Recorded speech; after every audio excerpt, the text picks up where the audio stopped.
Hello beautiful people, welcome back to my channel. আমি Puja, you are watching my YouTube channel Puja Boni. চলে এসেছি নতুন একটা রেসিপি নিয়ে। তো আজকে আমি রান্না করব খাসির মাংস কষা বা খাসির মাংসের রেসিপি। তো তার জন্য আমি মাংসটাকে দেখো এখানে ভালো করে ধুয়ে নিয়েছি, দিয়েছি জিরে গুঁড়ো, ধনে গুঁড়ো, দেবো পরিমাণ মতো হলুদ গুঁড়ো আর দেব পরিমাণ মতো লবণ। এবার এটাকে সর্ষের তেল দিয়ে ভালো করে মেখে রাখবো আধা ঘন্টা থেকে 1 ঘন্টার মতো। তোমরা চাইলে এর মধ্যে সামান্য ভিনিগার অ্যাড করতে পারো, কারণ তোমরা জানো খাসির মাংস সামান্য নরম হওয়ার জন্য ভিনিগার বা লেবু বা টক দই এগুলো দিলে ভালো নরম হয়। বাট আমি এখানে আজকে কিছুই দিইনি, টক দইও দিইনি, ভিনিগারও দিইনি, আর আদা রসুন বাটাটা আমি পরে অ্যাড করবো। আর এবার দেখো আমি এখানে কড়াইয়ে সর্ষের তেল গরম করে আলুগুলোকে এক একে ভাজতে দেবো। এবার পরিমাণ মতো অল্প করে একটু হলুদ গুঁড়ো দিলাম আর দিলাম পরিমাণ মতো একটু লবণ।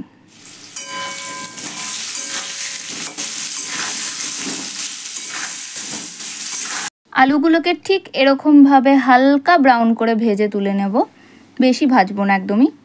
এবার কড়াইয়ে ওই তেলের মধ্যে তেজপাতা ফোড়ন দিয়ে পেঁয়াজ কুচিগুলো দিয়ে দেবো।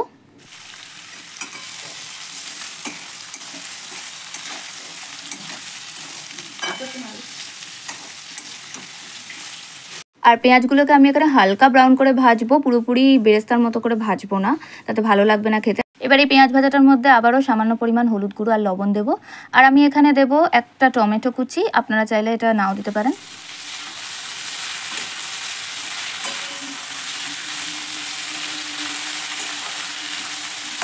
আর বলে রাখি, আপনারা কিন্তু অবশ্যই লবণের পরিমাণটা টেস্ট করে দেবেন। আমি কিন্তু আমার আন্দাজ মতো দিয়েছি, টেস্ট করে দিয়েছি। আর দেখো এখানে একটু পরিমাণ মতো চিনি দিয়ে দিলাম কালারের জন্য।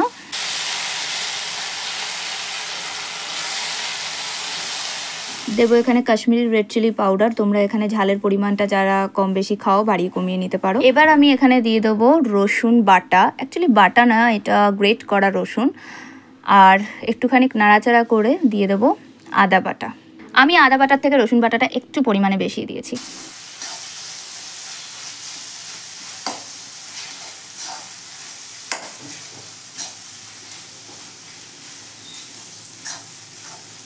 আর এই দেখো মা এখানে রান্না করতে করতে আমাকে এটাই বলছিল যে আমি নাকি এই ভিডিওগুলো বানাচ্ছি রান্নার, কারণ আমি শ্বশুরবাড়িতে গিয়ে এগুলো দেখে রান্না করব।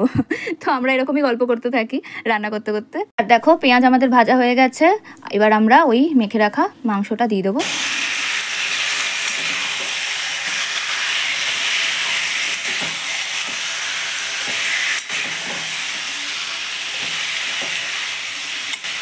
এবার আমরা পরিমাণ মতো একটু গোলমরিচ গুঁড়ো দিয়েছি, দেবো আবারও ওই মশলা জিরে গুঁড়ো, ধনে গুঁড়ো দিয়ে ভালো করে আবারও মিক্স করে নেব। মাংসটা এবার তেল ছাড়তে একটু শুরু করে দিলে আমরা ওই ভেজে রাখা আলুগুলোকে দিয়ে দেবো, দিয়ে ভালো করে নাড়িয়ে পরিমাণ মতো জল ঢেলে ঢেকে রাখবো কিছুক্ষণের জন্য, মাংসটা কষতে দেবো অ্যাকচুয়ালি।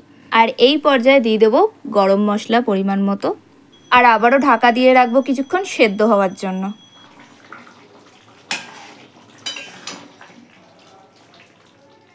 আর দেখো ঢাকা খুলে মাংস আমাদের অলমোস্ট রেডি। খাসির মাংস একটু যত শক্ত থাকে ওই জন্য একটু বারে বারে জল দিয়ে একটু সেদ্ধ করার প্রয়োজন হয়। আর আপনারা চাইলে প্রেশারে করতে পারেন, এতে ভালো মাংস সেদ্ধ হয়। তো আমি একটু সামান্য পরিমাণে ঘি দিয়ে দিয়েছি গন্ধের জন্য। আর এই দেখো আমাদের ফাইনালি মাংস, খাসির মাংস একদম রেডি। গন্ধ, কালার আর স্বাদ একদম পারফেক্ট হয়েছে। তো তোমরা জানিও আমার এই ভিডিওটা কেমন লাগলো, আর আমার মতো করে তোমরা যারা রান্না করবে তারা অবশ্যই কমেন্ট করতে ভুলো না। কমেন্ট করে অবশ্যই জানিও কেমন লাগলো। আর অনেকেই সাবস্ক্রাইব করছো না চ্যানেলটাকে, তো প্লিজ তোমরা সাবস্ক্রাইব করে দিও, ভিডিওটা ফুল প্রপারভাবে দেখো। আর আজকের জন্য বাই, দেখা হবে নতুন কোনো ভিডিওতে।